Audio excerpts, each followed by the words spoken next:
Hello and welcome to the next part of our lecture chapter solutions.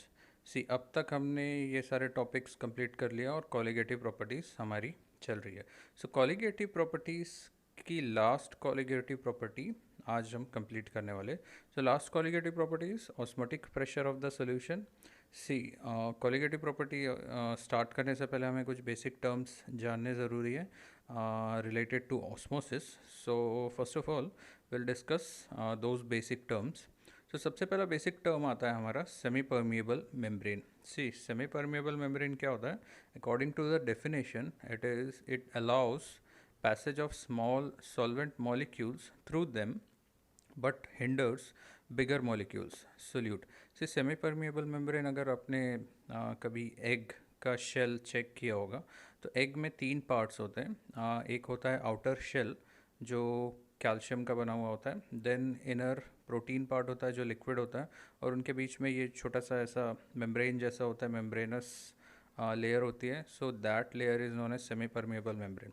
ये semi permeable membrane हमारे cells में भी present होती है जो हेल्प करता है काफ़ी सारे एक्सचेंज करने के लिए, सेल्स से बाहर भेजने के लिए कुछ मटेरियल्स को सेल्स के अंदर भेजने के लिए. तो सेमी परमेबल. सो सेमी परमेबल मतलब क्या होता है? सेमी मतलब होता है पार्शियल या हाफ, और परमेबल का मतलब होता है जो परमेबल का मतलब होता है विच परमिट्स मतलब कि पास होने की परमिशन देता है कि हाँ you can pass through it. So semi permeable मतलब कि कुछ चीज़ें पास होंगी, कुछ चीज़ें पास नहीं होंगी. अब ये डिपेंड करता है मेम्ब्रेन के साइज़ पे कि कितने बड़े मॉलिक्यूल्स उससे पास हो सकते हैं. जनरली जो सेमी परमेबल मेम्ब्रेन होते हैं उनमें सिर्फ सॉल्वेंट मॉलिक्यूल्स पास हो सकते हैं या फिर बहुत स्मॉल मॉलिक्यूल्स जो होते हैं वो पास होते हैं.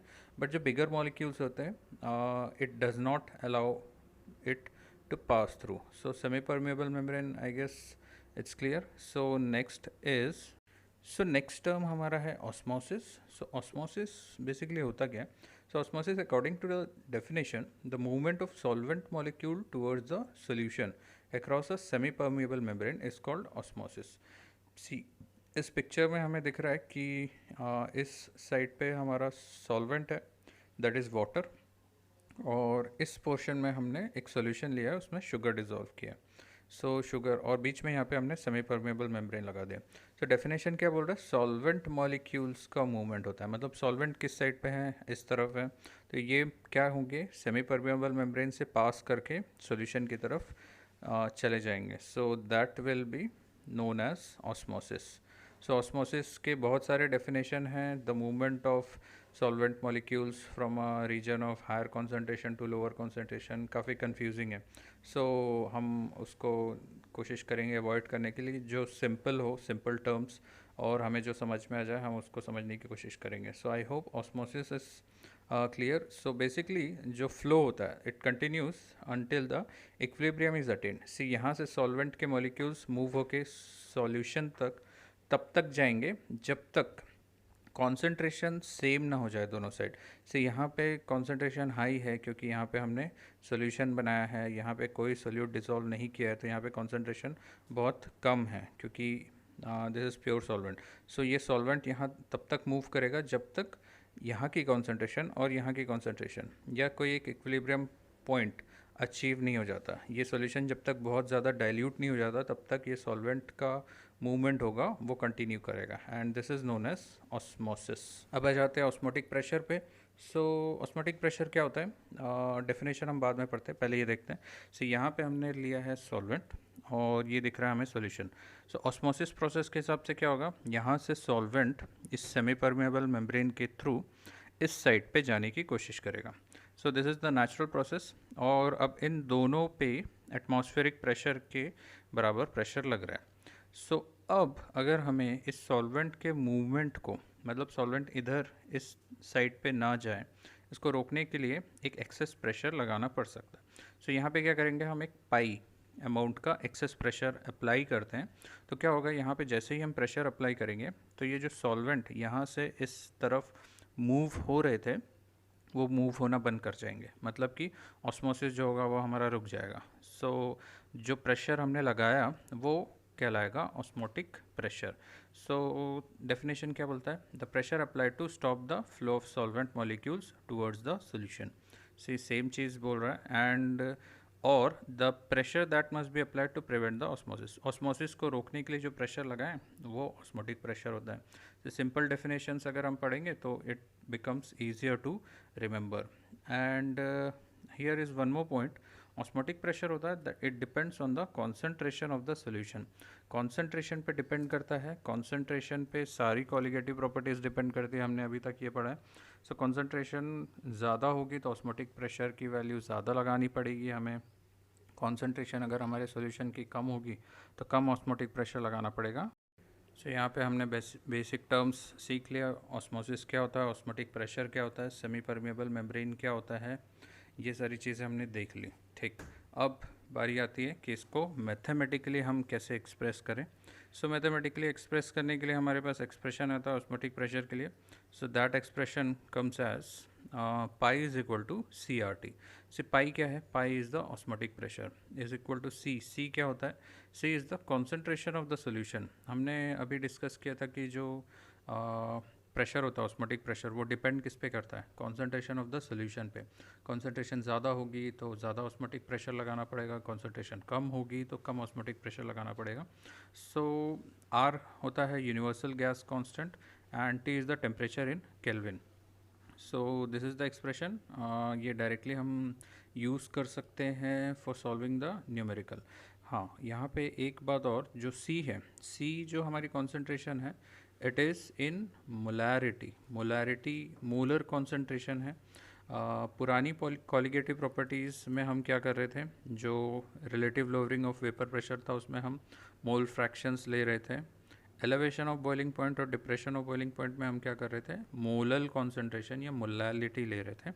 अब जो ऑस्मोटिक प्रेशर है इस कॉलिगेटिव प्रॉपर्टी में हम मोलैरिटी कंसिडर कर रहे हैं।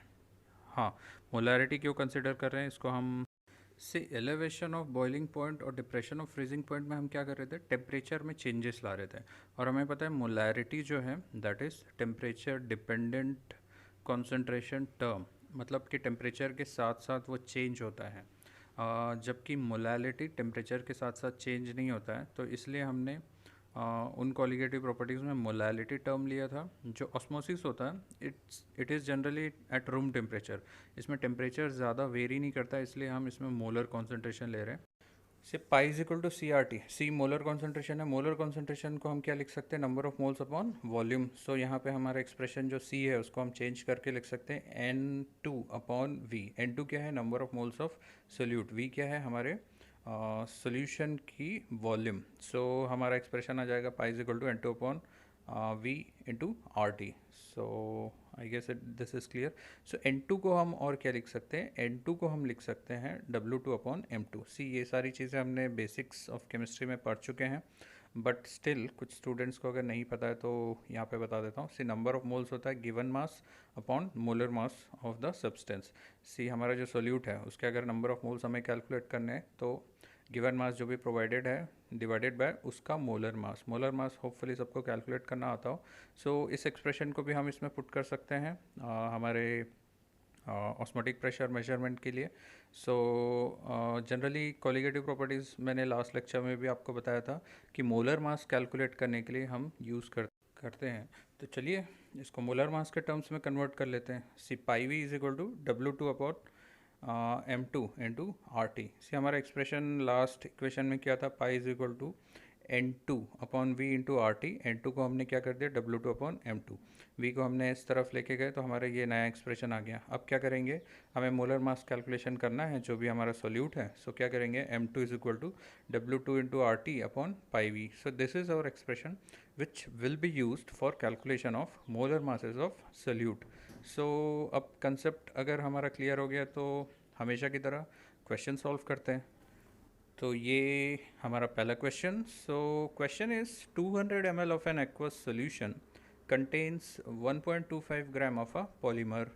The osmotic pressure of such a solution at 300 Kelvin is found to be 2.57 into 10 power minus 3 bar. Calculate the molar mass of the polymer. R is equal to 0.083। See R actually gases के लिए use किया जाता है, हम यहाँ पे solution use कर रहे हैं। सो इसके लिए कुछ बुक्स में R को रिप्लेस किया गया है S से। S is known as molar solution constant। सो कई बार क्वेश्चन में हो सकता है S दिया हो R ना दिया हो, so don't get confused. Okay, so let's solve the question. First आप खुद ट्राई करिए क्वेश्चन सॉल्व करने के लिए, वीडियो को पॉज करके, देन नेक्स्ट हम सॉल्व करेंगे। Okay, so pause the video. So let's solve the question. See हमारा एक्सप्रेशन हमें याद है कि हमने क्या निकाला था, that is pi V is equal to W2 upon M2 into RT। So हमें निकालना क्या है, M2। सो हमारा एक्सप्रेशन क्या हो जाएगा, M2 is equal to W2 into RT upon pi into V। So this expression we will be using. So यहाँ पे हमें क्या क्या वैल्यू दी हुई है, CV की वैल्यू दी हुई है, W2 की वैल्यू दी हुई है, T की वैल्यू दी हुई है, R की वैल्यू दी हुई है, ऑल्सो पाई की वैल्यू दी हुई है, दैट इज़ 2.57 इंटू 10⁻³ सो सारी वैल्यूज़ को पुट करेंगे, कैलकुलेट करेंगे तो आंसर आ जाएगा। आंसर हमारा आएगा 61038 ग्राम्स पर मोल। सी आप सॉल्व करके देखिए if you are getting the same answer और not. So move on to next question. Next question is calculate osmotic pressure of 5% solution of sucrose, cane sugar होता है, एट 15 डिग्री सेल्सियस। आर की value दी हुई है, that is 0.082। सो इसमें simple है, osmotic pressure हमें कैलकुलेट करना है। यहाँ पे दिया हुआ है 5% सोल्यूशन। सो 5% सुक्रोज का सोल्यूशन जनरली वाटर में हम डिज़ोल्व करते हैं। सो कैसे सॉल्व करेंगे, पहले आप सॉल्व करिए। इसमें हमें कॉन्सेंट्रेशन टर्म्स में हमने एक मास बाय वॉल्यूम वाला कॉन्सेंट्रेशन टर्म लर्न किया था।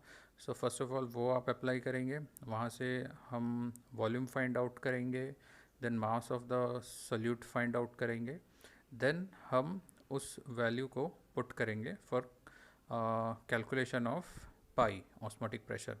सुक्रोज का मॉलिक्यूलर फॉर्मूला क्या होता है, sucrose is C12H22O11।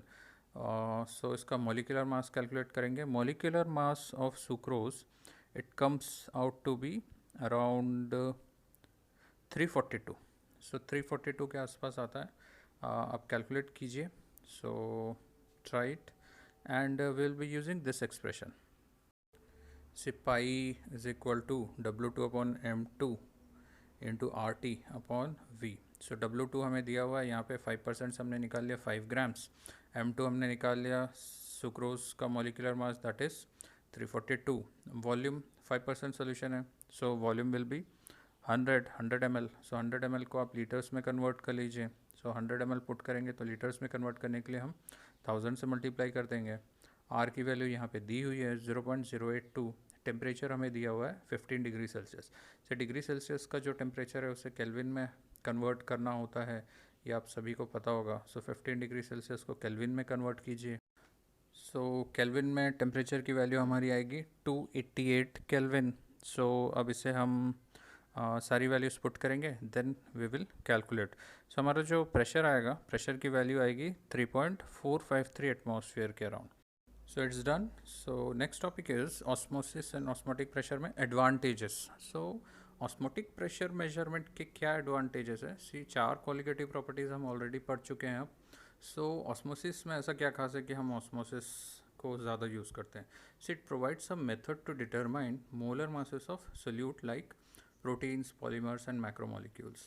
So proteins जो होते हैं ये सारे biomolecules होते हैं। Biomolecules जो होते हैं स्टेबल नहीं होते हाई टेम्परेचर पे, और जो पॉलीमर्स होते हैं दे हैव पोर सोल्यूबिलिटी। सो इनके अगर हम मोलर मासेस कैलकुलेट करें अदर क्वालिटेटिव प्रॉपर्टीज़ को यूज़ करके, जो कि है relative lowering of vapour pressure, elevation या फिर डिप्रेशन, सो उसमें काफ़ी प्रॉब्लम आती है। इससे आपको भी पता है कि वेपर्स बनना पॉसिबल नहीं है प्रोटीन्स के। अगर आप उसको हीट करोगे तो क्या हो जाएगा, वो डीनेचराइज हो जाता है। सो उस मेथड से तो हम यूज़ ही नहीं कर सकते। और जो पॉलीमर्स होते हैं उनकी सॉल्युबिलिटी बहुत ज़्यादा पुअर होती है। सो जब डिज़ोल्व ही नहीं होगा अच्छे से, हमारा सोल्यूशन बनेगा ही नहीं, तो हम बाकी 3 क्वालिटेटिव प्रॉपर्टीज़ कैसे यूज़ कर सकते हैं। तो ऑस्मोटिक प्रेशर मेजरमेंट हमें उस पर एक एडवांटेज देता है। Okay, so next advantage is उसका magnitude is very large. So magnitude जो होता है वो बहुत ज़्यादा लार्ज होता है even for dilute solution, which is easier to measure. से प्रेशर मेजरमेंट है, सो उसकी वैल्यू ज़्यादा आती है. बट जब हम अदर कॉलिगेटिव प्रॉपर्टीज़ यूज़ करते हैं, जैसे कि हम एलिवेशन ऑफ बॉइलिंग पॉइंट या डिप्रेशन ऑफ फ्रीजिंग पॉइंट, तो उसमें जो टेम्परेचर की वैल्यू होती है वो काफ़ी माइन्यूट रहती है. लाइक हम 273 केल्विन मेजर कर रहे हैं, तो उसमें हो सकता है अगर डिप्रेशन हो रहा है तो 272, सो 1 डिग्री का डिप्रेशन आता है, या एलिवेशन भी आता है तो 1 डिग्री का आता है. कई बार उसमें एरर्स आने के चांसेस बहुत ज़्यादा रहते हैं. सो इसलिए ऑस्मोटिक प्रेशर मेजरमेंट जो होता है it gives an added advantage. So I guess this is done. So next topic is types of solutions based on osmotic pressure difference. से previously हमने जब start किया था ये chapter, इसमें हमने types of solution पढ़े थे, जिसमें हम phases solute और solvent के states, liquid या gas है, gas solid है, किस टाइप के हमने solute और solvent लिए, उस पे हमने types of solution एक discuss किया था. सेकेंडली हमने टाइप्स ऑफ सॉल्यूशन डिस्कस किया था बेस्ड ऑन सॉल्युबिलिटी. रिवाइज करिए, बेस्ड ऑन सॉल्युबिलिटी में हमने 3 टाइप के सॉल्यूशन पढ़े थे, unsaturated solution, saturated solution and super saturated solution. So that was the third classification of types of solution. अब types of solution हम पढ़ रहे हैं ऑस्मोटिक प्रेशर डिफरेंस के बेसिस पे. से 3 टाइप के सॉल्यूशन हमारे बन सकते हैं. अब 3 टाइप के जो हैं उसमें से एक सॉल्यूशन को हम एज अ रेफरेंस यूज़ करेंगे और दूसरे सॉल्यूशन का ऑस्मोटिक प्रेशर उस रेफरेंस से मेजर करते हैं. सी सपोज़ हमारे पास 2 सॉल्यूशन हैं, एक सॉल्यूशन है ए, एक सॉल्यूशन है बी. इसकी कॉन्सेंट्रेशन हम अब फिक्स रखेंगे ए सॉल्यूशन की. सो अब क्या करेंगे, अगर हमारे ए और बी का ऑस्मोटिक प्रेशर किसी गिवन टेम्परेचर पे सेम होता है, so that solution is known as isotonic solution. Isotonic solution में क्या होता है, ऑस्मोसिस जो होता है इट डजेंट अकर्स. ऑस्मोसिस नहीं होगा, उसमें कोई मूवमेंट नहीं होती है, जो जहाँ पे है वो वहीं रहेगा. ठीक है, okay. Next is hypotonic solution. Hypotonic solution एक ही कॉन्सेंट्रेशन हम फिक्स रखे हैं. अब हाइपोटोनिक सॉल्यूशन क्या होता है कि हमने यहाँ पे जो बी सॉल्यूशन लिया है उसकी कॉन्सेंट्रेशन कम है इन कंपैरिजन टू ए. सो अब क्या होगा, इसका ऑस्मोटिक प्रेशर जो होगा जो लोअर कॉन्सेंट्रेशन पे उसका ऑस्मोटिक प्रेशर कम होगा. सो ऑस्मोटिक प्रेशर कम होगा तो उसे हम हाइपोटोनिक सॉल्यूशन बोलेंगे. ओके, सो नेक्स्ट अब हम क्या करेंगे, ए सॉल्यूशन की कॉन्सेंट्रेशन तो हमें फिक्स रखनी है. नेक्स्ट ले लो बी. बी की कॉन्सेंट्रेशन हाई रख लो. सो हाई रखेंगे तो क्या होगा, ए के कंपैरिजन में अब इस सॉल्यूशन की कॉन्सेंट्रेशन हाई है, सो इसका ऑस्मोटिक प्रेशर भी हाई हो जाएगा. अभी हमने डिस्कस किया था कि ऑस्मोटिक प्रेशर डिपेंड करता है कॉन्सेंट्रेशन ऑफ द सॉल्यूशन के. सो हाई ऑस्मोटिक प्रेशर है तो इस सॉल्यूशन को हम बोलेंगे हाइपरटोनिक. सी अब ये तीनों टाइप के सॉल्यूशन हैं, इसमें जनरली क्वेश्चन जो आते हैं वो पूछा जाता है कि मूवमेंट किधर होगा सॉल्वेंट का. सी आइसोटोनिक सॉल्यूशन में दोनों का ऑस्मोटिक प्रेशर सेम है, मतलब इक्विलिब्रियम कंडीशन पे है, तो सॉल्वेंट का मूवमेंट किधर भी नहीं होगा, ऑस्मोसिस मतलब होगा ही नहीं. हाइपोटोनिक में क्या होगा, हाइपोटोनिक में हमने देखा कि ए की कॉन्सेंट्रेशन ज़्यादा है, बी की कॉन्सेंट्रेशन कम है, तो सॉल्वेंट मॉलिक्यूल इस तरफ ज़्यादा है, इस तरफ कम है, तो सॉल्वेंट मॉलिक्यूल किधर मूव करेंगे, ए की तरफ मूव करेंगे. अब हाइपरटोनिक के केस में क्या होगा, ए की कॉन्सेंट्रेशन कम है, बी की कॉन्सेंट्रेशन ज़्यादा है, सो जिधर कॉन्सेंट्रेशन ज़्यादा है सॉल्वेंट मॉलिक्यूल उधर मूव करेंगे. सो ए से बी की तरफ हमारे सॉल्वेंट मॉलिक्यूल्स मूव करेंगे. सिर्फ बायो में भी आप सेम चीज़ें पढ़ोगे, जिसमें 3 कंडीशंस आती है कि हम सेल को 3 टाइप के सॉल्यूशंस में रखते हैं, आइसोटोनिक, हाइपोटोनिक और हाइपरटोनिक. सो उसमें क्या होता है, आइसोटोनिक सॉल्यूशन में जब हम सेल को रखते हैं तो सेल का जो शेप और साइज़ होता है वो जैसा रहता है फिक्स वैसा ही रहता है, क्योंकि अंदर और बाहर की कॉन्सेंट्रेशन जो होती है सेम होती है. हाइपोटोनिक में क्या होता है, हाइपोटोनिक में जब आप सेल को रखोगे तो अंदर सेल के अंदर कॉन्सेंट्रेशन ज़्यादा होती है, बाहर जो सॉल्यूशन है उसकी कॉन्सेंट्रेशन कम है.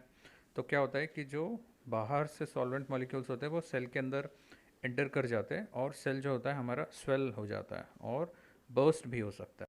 नेक्स्ट हाइपरटोनिक की कंडीशन में क्या होता है, सेल के अंदर की कॉन्सेंट्रेशन कम है, सॉल्यूशन आपने रखा है हायर कॉन्सेंट्रेशन का, तो मतलब सोल्यूट मॉलिक्यूल्स बाहर ज़्यादा है अंदर कम है, सॉल्वेंट मॉलिक्यूल्स क्या करेंगे, अब जहाँ ज़्यादा कॉन्सेंट्रेशन है उस तरफ मूव करेंगे, तो सेल के अंदर से सॉल्वेंट मॉलिक्यूल्स बाहर आ जाते हैं और जो सेल होता है हमारा वो श्रिंक हो जाता है. से रियल लाइफ एग्जांपल्स आप देख सकते हैं बहुत सारे, ऑस्मोसिस जिनको अफेक्ट करता है.